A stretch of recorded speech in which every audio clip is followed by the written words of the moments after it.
They include food products, chemicals, steel and aluminum, and consumer goods ranging from dog food, furniture and carpets to car tires, bicycles, baseball gloves and beauty products.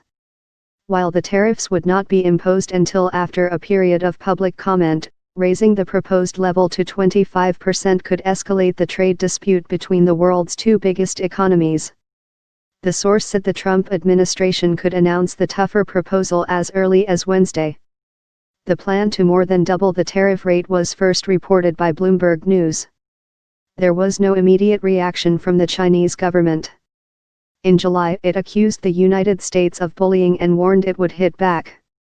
Investors fear an escalating trade war between Washington and Beijing could hit global growth, and prominent U.S. business groups have condemned Trump's aggressive tariffs.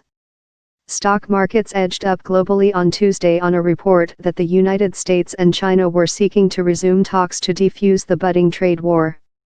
Representatives of U.S. Treasury Secretary Steven Mnuchin and Chinese Vice Premier Liu He have been speaking privately as they seek to restart negotiations, Bloomberg reported, citing sources. A spokeswoman for the U.S. Trade Representative's office declined to comment on the proposed tariff rate increase or on whether changing them would alter the deadlines laid out for comment period before implementation. In early July, the U.S. government imposed 25% tariffs on an initial $34 billion of Chinese imports. Beijing retaliated with matching tariffs on the same amount of U.S. exports to China. Washington is preparing to also impose tariffs on an extra $16 billion of goods in coming weeks, and Trump has warned he may ultimately put them on over $500 million of goods, roughly the total amount of U.S. imports from China last year. Aaron Ennis, senior vice president of the U.S.-China Business Council, said a 10% tariff on these products is already problematic, but more than doubling that to 25% would be much worse. Given the scope of the products covered, about half of all imports from China are facing tariffs, including consumer goods, Ennis said. The cost increases will be passed on to customers, so it will affect most Americans' pocketbooks.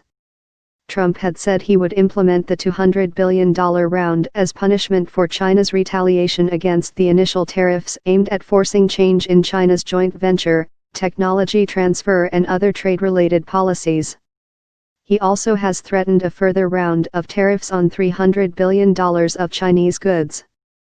The combined total of over $500 billion of goods would cover virtually all Chinese imports into the United States. The U.S. Trade Representative's office initially had set a deadline for final public comments on the 10% proposed tariffs to be filed by August 30, with public hearings scheduled for August 20 to 23.